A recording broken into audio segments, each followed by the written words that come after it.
Welcome, guys, to another episode of the Money Fit MD show. I'm so excited that I get to hang out with you and the guests that I have today. You guys get ready because you are about to be blessed. She is Dr. Josia. She is also, you can call her the dating doctor, the dating coach for physicians. I'm super excited that she gets to share some of her wisdom with us today. I've known her for a couple of years, and she's one of our members instead of 6 to 7, and she is going to be dropping some nuggets today that y'all better get ready to take, learn, and it may be exactly what you need to change your game. So, welcome to the show. Thank you for having me. So let's just go straight into the conversation that we were kind of having even before the camera came on. So many of us, no one has taught us about money, and I'm just curious to hear from you. Like, what as your own journey? Like, what's your money journey? Tell us a little bit about that. Oh, I like to say all of my journeys have been the scenic route, never from point A to point B. And so for my money journey, it also ties into a bit of my identity. So I'm Haitian American, first generation here. I like to tell people I was born in America but made in Haiti. And so from my parents coming here, it starts with my parents. As first generation immigrants, they came during a time of political unrest. More so than usual in Haiti. I know Haiti has a storied experience with political unrest. And so they came to America to get a better life, to work and to send money back home, to, start their own family. My parents, got married here. They then brought their home. And so my siblings and I, had that experience. But one thing in my story was this, I didn't realize it until college, really, of this feeling of we don't really have what I think we have, and we have some lack. Actually, even before college, one example, I think my parents wanted to prioritize experiences over paying bills and things of that sort. So we had a trip to Paris, and this was the summer before I started high school.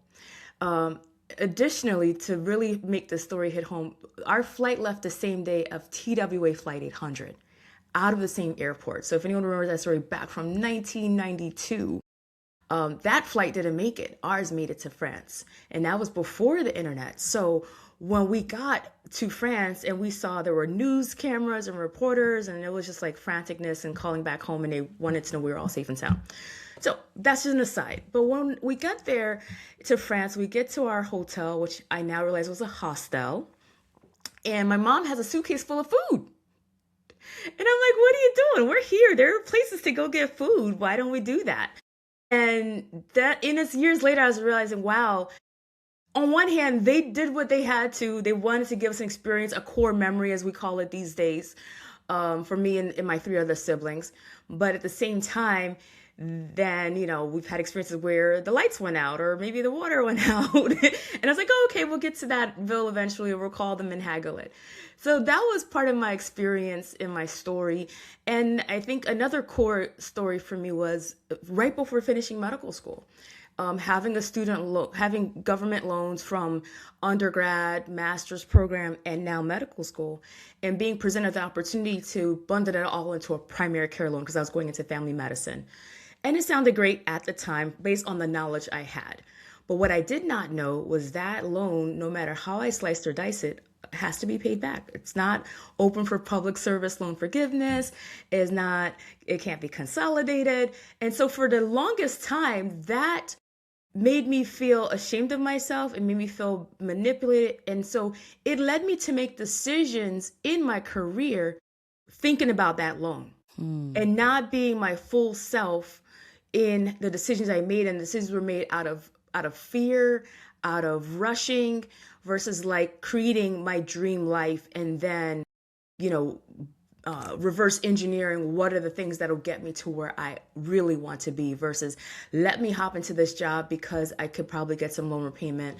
Let me go do locums for a while because that's going to, and every decision was kind of tied to that. So the money story is one of there were things that I felt were missing or I need to run and make this next move to address it. And this brings us to why I decided to become a client, because after hearing your work for years and also branching into a different business, which is my dating coaching business, I said, And I would sit in masterminds. I sat in coaching. You and I are of the belief coaches should have coaches, right? So I would sit in these different rooms and not make the changes that I see others make because I was still holding on to this story. And then I realized I need to get money coaching and really get some foundational things in place, because from that proper foundation, new seed, so to speak, I can build a better tree. I can move in a different way. I can be my full self in all aspects of my life and leave a legacy for my kids. So that's it. Woo! That was a whole lot. That was a whole lot. And oh my goodness, I'm like, where do I even touch, right? And you so eloquently described the hidden effect, the unspoken effect of money shame and making decisions out of fear about finances. People can literally live their entire life living a life, creating a life that is subpar or less or different than they could have, all because they did not make decisions from the right place. And boy, oh my goodness. Oh, okay, all right. So tell us though, like It is a lot. you it's a that's so let me ask you this question then. So for you, what made you decide that it was time? Because you said you had been in those rooms, you were not making the changes because you were making decision. Like what made you decide that it was time for you to change something? I think having my kids was a quantum leap. It's a quantum leap. Number one was kid number one. I'll even take it back. The pandemic, right? So during the 2020, I'm traveling, I'm doing locums. That was the first awakening where I realized, hey, I am caring for some folks who don't even care about themselves as much as I care about them. They're going around unmasked. I live in Florida. So you were really mad. Florida is the Wild West. I know we're in the East geographically, but we're the Wild West, okay?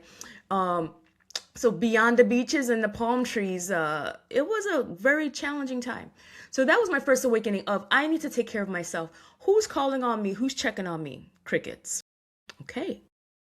And then having my first son was the next awakening. It was like, okay, I'm a mom now. I need to create a schedule and a way of living that is going to be conducive to take care of him. And going away for locums, 3 weeks in a row, 2 weeks in a row, even a week in a row, it just didn't seem sustainable. And that's when I was first introduced. So we're talking now end of 21 into 22, being introduced to the idea of there's more besides being a physician. What are your passions? And considering coaching. Obviously, there's so many industries and things we can use our talented brains with. So that was the first, that was a second awakening. The third was the second child. Okay, now I have really two kids. It's easy to get a babysitter for one kid, but for two, and I have two boys, like the level of energy. That seriously, with my second child, that's when I decided to wipe the slate clean and go back to the drawing board. When I had him, I took an employed job, and when I tell you that was back to the money story and the moves, right? So prior to that, I was working per diem at a local hospital, and I was hoping to become an employee there. They've seen my work for 2+ years during COVID. And when it came time to, because I would get emails showing that, hey, we've hired a new doctor. And my initial thought when I started the per diem during COVID was like, this is my foot in the door, great place, great reputation, da da da. And when it came time to look for, and I inquired about being employed, the answer was no. Even though I was good enough to see patients during the per diem time, so clearly it's not my clinical acumen, but it was their reasoning, their politics. They decided to not offer me, but and that was fine. That ended up being a gift. I was like, okay. In one of my times of rounding, that's when I reached out to a colleague of mine, and I still love her. I don't want to say I still love her, that's the wrong word. I love her. I admire her because she helped me out in a time of need. And so her federally qualified clinic had an opening, and being family medicine, which I think is the greatest specialty ever because we do a lot of stuff. We can wear many hats, as you hear me say, from, having done academics to hospital medicine to, now outpatient medicine. I took an employed job then. And so during that time I was employed at that job, that's when I had my second kid. And I said to myself, this is not it. I loved my patients. I had a high population of Haitian patients, of Mexican patients, of a lot of folks from South America. That's just the geography of where I am. And I loved seeing the light bulb. I loved having women come and say, I got my mammogram for the first time. I got my pap for the first time because of you. I'm going to take my medicine now. I eat my vegetables. Like, I love that. That was great. But I knew that I was meant for more.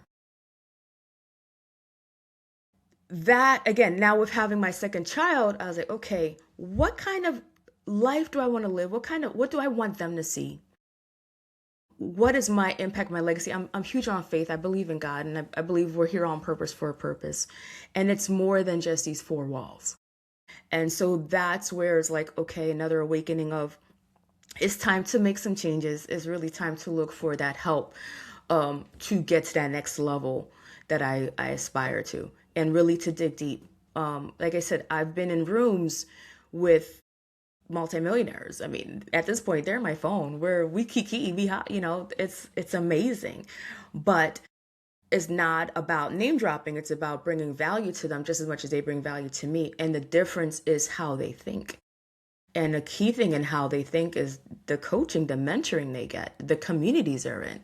And so that led me to decide to do 6 to 7. It was a nice snack size concentrated semester that I needed in the busyness of my schedule to like review things, get things in order, and to kind of go on my way. You should make a career out of talking on podcasts. You're so good. So good, so good, so good. No, thank you for, and I love how you break things down.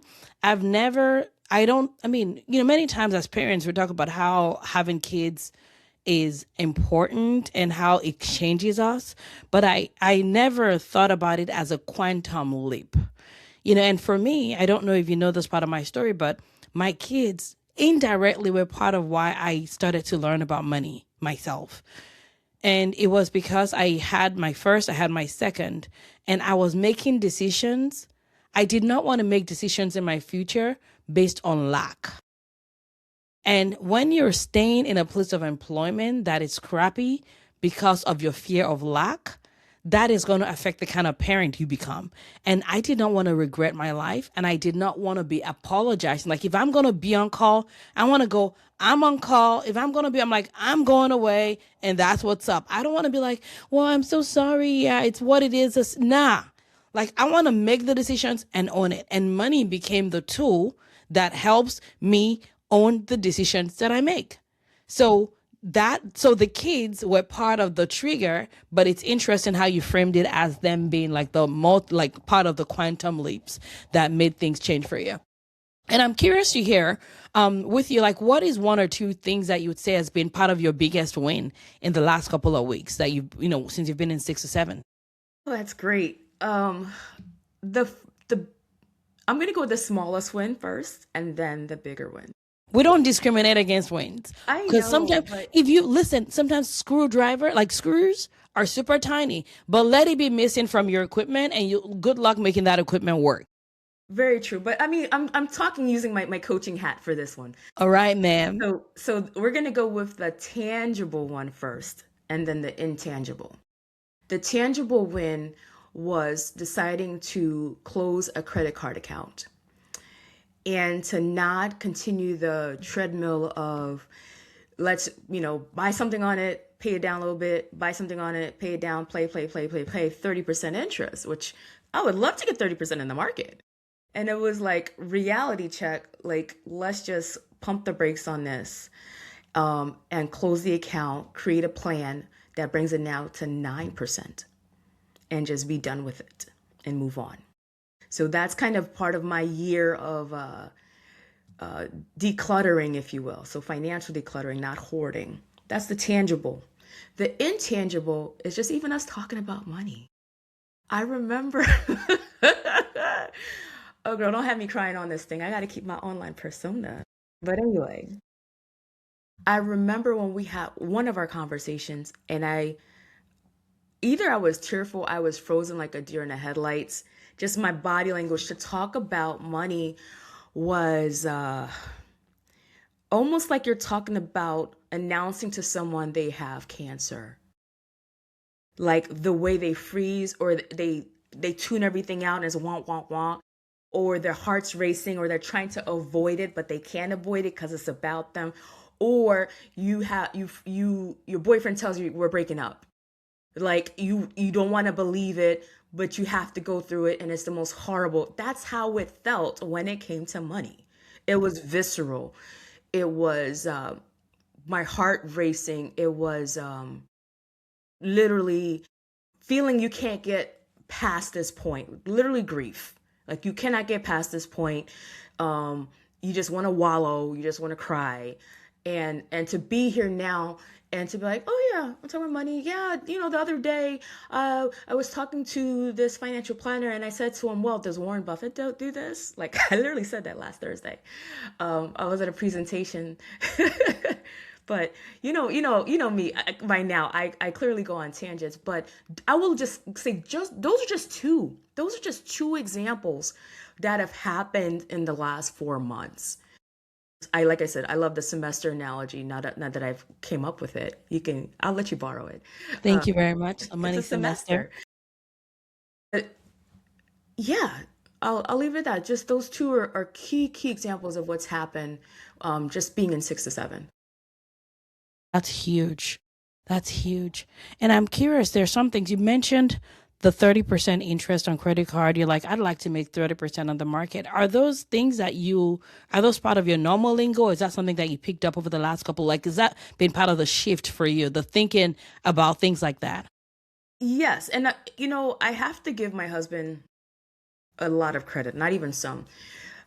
This goes back to the when I said being in rooms and being in places, and I think I shared this with you, and I made it a review when you came out with the book Done with Broke. Um, because of that book, I actually said to him, and I initially was like, "Hey, let's have a financial meeting." My husband has MBA. My husband has tried to be the CFO of our home. I say try because I have constantly obstructed. So that's a whole nother thing of letting folks play to their strengths in your relationships. And so it was a little bit part of the lingo because that's something he would mention, but even more so now that I've been kind of bathed in it and washed in it, it's like, oh, I got to think about assets. Is this purchase an asset or liability? Are we making money with this? Is it taking away? And so to be able to now apply that to the credit cards, like, wait a minute, whereas before, completely ignorant of it. Again, even if he said it a million times, I wasn't hearing it because I was in this flight or fight, grief, curled up in a corner kind of energy. But now very much more receptive to it when we're looking at, earnings plays we want to do, options. I know those are a bit more risky. I know that's something, you teach about. But we have those plays. We also have our more conservative, okay, I'm going to buy this, shares in Invesco, QQQ, or this mutual fund, and just kind of let that ride. So, but to even talk like that this quickly without hesitating, like, wow. So happy to hear this. And so this is not uncommon where two people may be in different, spouses are in different, we're on different spaces or places. How has this semester of money impacted your relationship? I'm curious to hear. It has improved it because now he feels heard. Of course, he's going to be like, well, you should have been here listening to me all along. But I think there's something to be said of the unique space you created, that it's for physicians by physicians. Because I don't know, the way we're trained, we're such a club, or gang as docs, we only listen to our own. Like it's this superiority, snobby, I'm smarter than you, look at my SAT score and what undergrad I went to. I went to Hopkins, by the way. uh, but we have this way about ourselves. We only listen to our own. Like we feel Yeah. like that person, and it's actually a fallacy too. It's a fallacy because then we miss out on so much.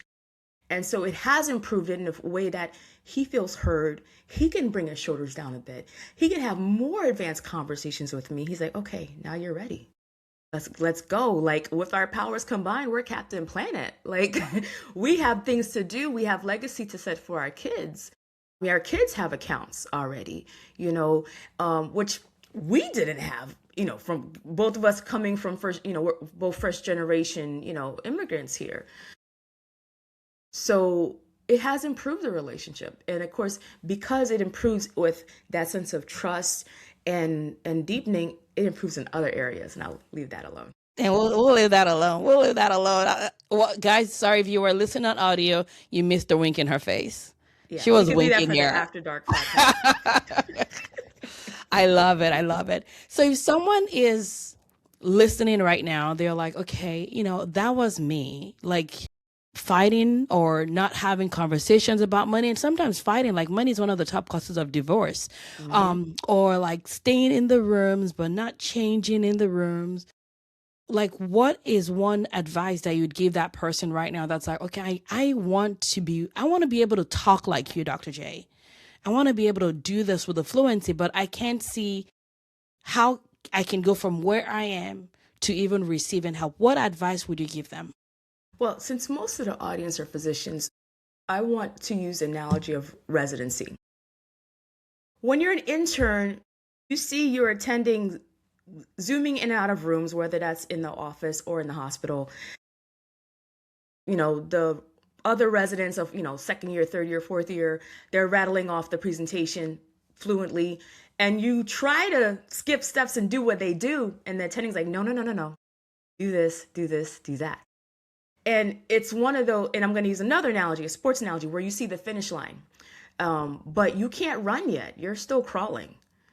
And you're trying to give yourself grace. Even if that means you got to shed a few tears, because I am not a stranger to crying and releasing. Whatever way that releases for you, whether that's you scream, you cry, what have you, give yourself grace and allow yourself, hey, I'm an intern in this. I'm going to become an attending. I need to go through the process to get there. There are no shortcuts around it. And again, back to the sports analogy, I'm going to run. I'm going to run this 100-meter, but I got to crawl first. And that's okay. That's okay. And don't beat yourself up for the past stuff. That's where the releasing it, having the grace, cry it out, forgive yourself. Oh my gosh, self-forgiveness. We're quick to forgive others than we are to forgive ourselves. And I can't emphasize this enough. It might be over a series of times you do it again and again, and that's okay. If no one has given you permission, I give you permission to give yourself grace, to forgive yourself. And once you're in that place of acceptance and forgiveness, then now you can have space to receive the new information because you're no longer holding on to those old stories, holding on to that past shame and guilt. And now you're teachable. Now you're learning. Now you're eager to get on Bogglehead's website and like, let me look at these funds, or let me see what's going on with in the news in this particular industry, or let me look at this property, or let me get rid of this credit card. Why am I trying to, have this monthly membership? I don't even like Pilates. I know Pilates is trending right now, so I'm going to strut in. I don't even like Pilates. Like, why am I trying to do that? Because everybody else is doing it. Um, I like Pilates, but I'm just making an example. But yeah, that's how you get from A to B. Thank you. Thank you for sharing that. So let me ask you a question because let me ask you this. Why a dating coach? Like, why do you like dating? Like, why is that important? That is a great question. And as I have evolved as a person, my answer to that business has evolved as well. My initial answer used to be, I love love. I think it's great. It's amazing. But that was superficial. I mean, it's great to love, but that was still adding to the problem of how we romanticize relationships, based on television, based on movies, based on music, based on societal expectations. What really matters is to be in a space, in a place where you are heard, you are accepted, you are complete coming into that relationship, and so is that partner, and building together. The big picture of this all is to increase the love in the world, because we have enough hate, we have enough violence, and to be in an instrumental place to help that as a catalyst is why I do this. One person becomes one couple at a time, one family at a time, one community at a time, and then we create a ripple effect. Okay. There's another element of it, of wanting to help build and support the African diaspora in this country. As I said, I'm Haitian American, and I say African diaspora because I don't want to say just build up the Black community, build up the Haitian community, Nigerian community. But I've had plenty of clients come to me of all heritage backgrounds. But it's a bigger picture. And like I said, as I matured in that, the answers mature, because as you also are in a healthy relationship, your health improves. As a family doc, I've seen it all the time. There's a saying I used to say to patients: wives save lives. Or even the other way around, the husband would bring the wife in, hey, she's snoring, usually we hear it the other way. So your health improves, your finances improve. I mean, have you ever filed taxes single versus filed married, and the deductions? So those are just icing on the cake. But to be in a place and space where you feel heard, you feel valued, you can let your hair down, so to speak, especially for us professional women. We work in so much masculine energy all day, every day. We have to, for the jobs we do. We give orders, we Mm-hmm. dictate. And a lot of the women, when they're in the calls with me one on one, they're not recorded. They're like, I don't want to be in charge. I want the man to step in. And men can't help but stay in their masculine energy. So it's a great match. So there's some tweaking for us. So that's why I'm there. There are people out there who are dating coaches who aren't married, which I find interesting. There are dating coaches out there for the opposite gender, which I also find interesting. And then there's me, married, professional woman, understanding personally when going on dates, does this person like me for me versus my title when I have, quote, something to lose? Mm-hmm. How can I build? How can we build together? Does he necessarily have to be on, quote unquote, my level? Remember, I talked about the superiority we have as physicians, but being able to dial that down, turn off when you get home. And then that just adds to the richness of life, to be in a relationship, if that's what someone desires, because some people don't desire it, and that's perfectly fine. I don't want anyone to feel that they are less than because they're not in a relationship. I actually have a beautiful conversation I had with a leader of a singles ministry. Beautiful conversation about that. But I saw there was a need, and I stepped in because, like I said earlier, I felt I was called to do more, and this is part of my more. I love it. I love it. And so, do you help someone one on one right now, or who is the person that can? Do you only help physicians, or who do you help? So that if someone is listening right now and they're like, "I need some help. The dating world is chaotic." How? Like, tell us a little bit about how you help I people in love that it. setting. I am currently doing one-on-ones. I do offer group master classes a couple times throughout the year. I actually have one coming up, a monthly one, a mini version. But I do one-on-one, and I take them from where they are to get to the place where they get ready for love. That's the whole name of the program. We get you ready for love. So professional women, most of them are over the age of 30, and that's because the 20-year-olds, it's just different for them. They But think they got it. They think yeah, they they got got it. it. It's just they're in a different energy. But 30 over, a lot of women who come to me happen to be 40 over. A lot of women who come to me are actually divorced, which is also interesting. I've had women, I market to single, never married, but I get a lot of divorced women who come my way. And so I've had doctors, lawyers, I had a C-suite exec, recently spoke to a police officer, and her challenges in dating. Talk about masculine energy at work all day. So yeah, if you're in a profession, you're a professional woman, but you're looking for love and you need to navigate real life dating, real world, online apps, because that's a whole thing in and of itself. Mhm. That's where I help them in the coaching program. So, as we're coming to the end of this, I kind of want to ask, give us one tip. Give us one tip that if someone, I'm like, I'm single, I'm busy, I'm an ICU doc working, 40 hours in half the week. Like, tell me, I'm exhausted, I'm tired. I just want someone that's going to like match my energy. I like, if I have to put so much effort into this, is it already trying too hard at the beginning? But I also want to make sure that someone's not coming just for the doctor title. Like, what is one thing that you can share with me right now that may be helpful for me as I go Yeah, into the that is dating world? that is a great question. I mean, there's so many different things just within that vignette you gave. I would say for that person, the first thing, because you mentioned them being tired, right, is to address their self-care. So we want to make sure we're because dating requires emotional capacity. So making sure that you have self-care scheduled like on your calendar the same way you have your shifts on your calendar. Another thing I say to them is to create space for dating. Recently I did a love audit and I said in that conversation with those women, pull out your calendar right now. And we had some nice background music.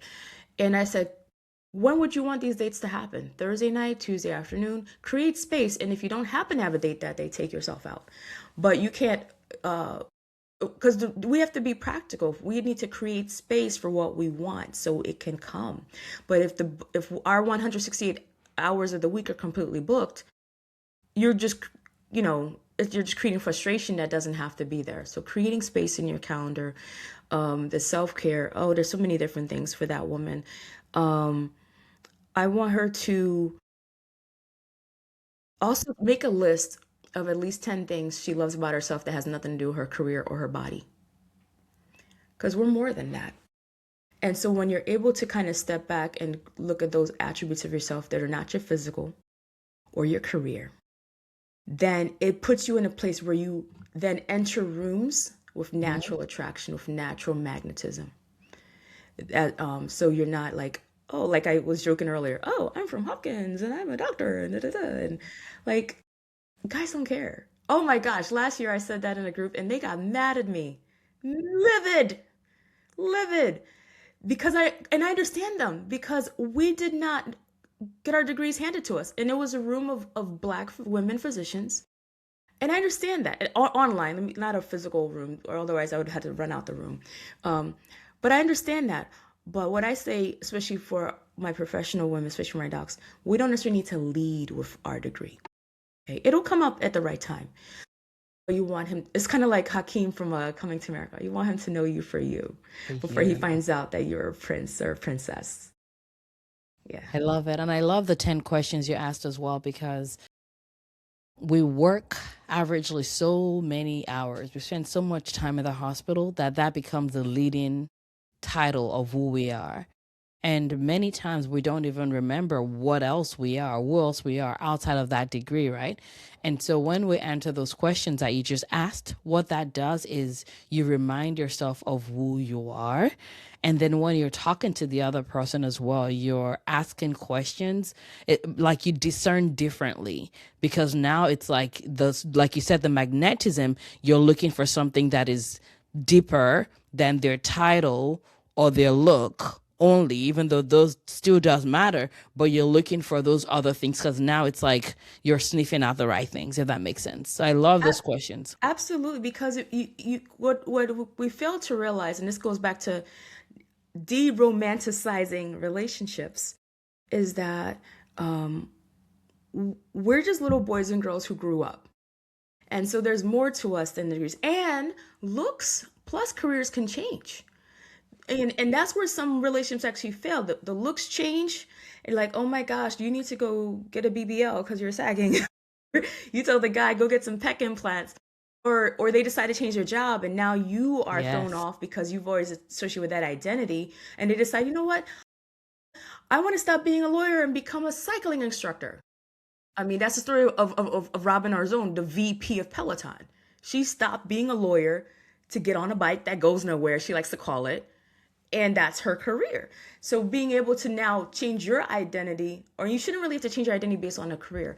So yes, it helps you to kind of have different conversations and to get beyond it, because on one level we can say we want companionship, but what does companionship really mean, right? And the truth is, they become your bestie.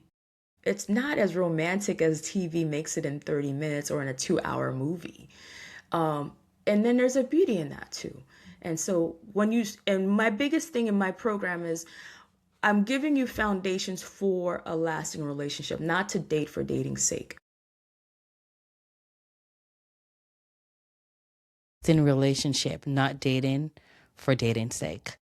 This has been so enjoyable, so rich, and good thing. Oh, I was gonna say, well, good thing I'm married, but even if I was not married, I would be reaching out, because I'm like, the streets these days are like bunkies, for people. And so I'm really glad that, and I do think that it's a good thing to find people that have similarities, because it makes you feel safer to be yourself. So a physician doing this means that there's now an unspoken conversation. A doctor does not, or high performer does not need to pretend with you. And that's the beauty of finding someone that has similarities, some similarities that you identify with. So it doesn't have to be physician to physician, but at the same time, like, they feel safer because you're high performance. Like, you get it.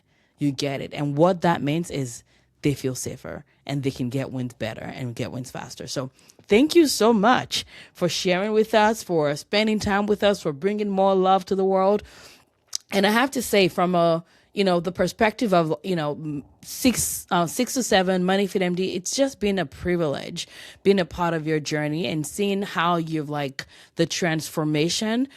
For you, I'm gonna say, and I think it's good to say this because success leaves clues. Some of the things that I've seen you do is you've shown up. Even when you missed, you showed up, you, like, asked questions, you took actions, you learned. Life was busy. There were times when your kid was in the video with you and all of that, but they are not a problem.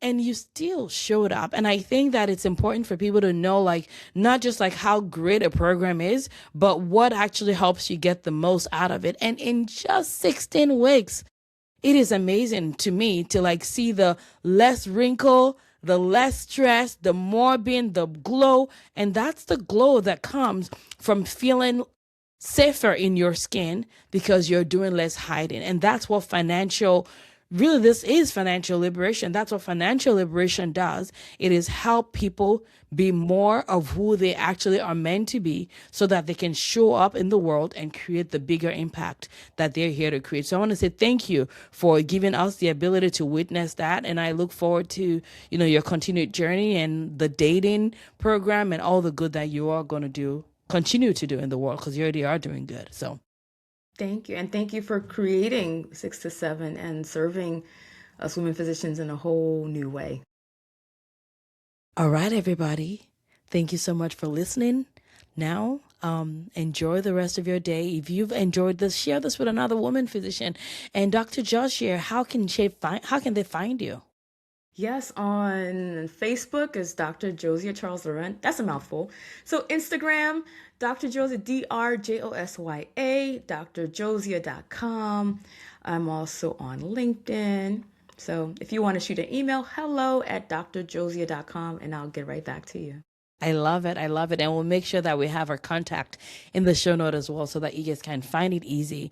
Things are already hard in this world. We don't need to make it hard for you to find her. So go find her. She will serve you. You'll be in great hands. Thank you, everybody. And don't forget to leave us a review on whatever platform that you are listening on. Have a good rest of the day, guys. Bye-bye.